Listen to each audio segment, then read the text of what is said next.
Hi, this is Shahzad from First Drive, and today I'm going to show you how to build the First Drive kick scooter in no time. Let's get started. So first we open the box, and assembly is mostly complete right off the bat. Now to assemble the scooter, or at least make sure it comes up, all we have is this one notch over here.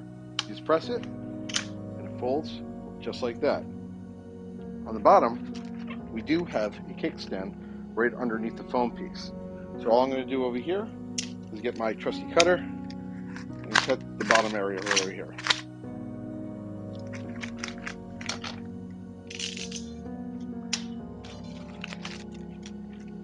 Over here we have the kickstand.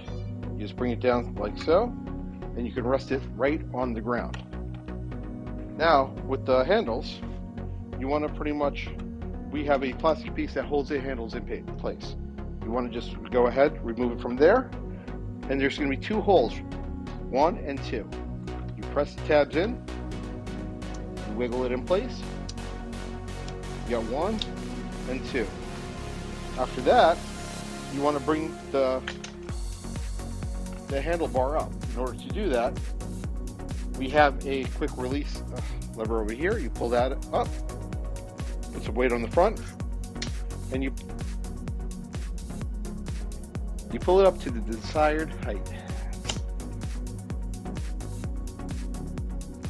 like so, and you reapply the quick release.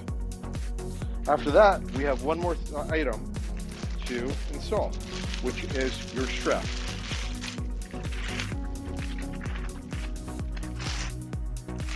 Now the strap will attach two different areas. It will attach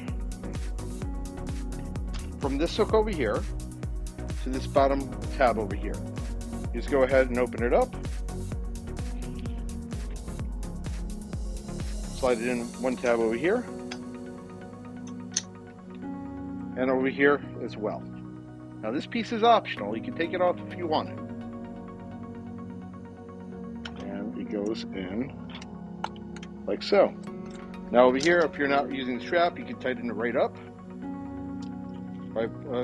No, that's down is loosey, up is tight. Like so. However, if you want to collapse it in order to carry it around, all you have to do is bring the strap back down, use your one button to collapse, and take it anywhere you would like to go. With the 10-pound weight, it's very maneuverable, and you can pretty much place it anywhere. Hope this video was helpful. If you have any questions, please feel free to leave us a comment, and we'll be happy to help you out. Thanks again.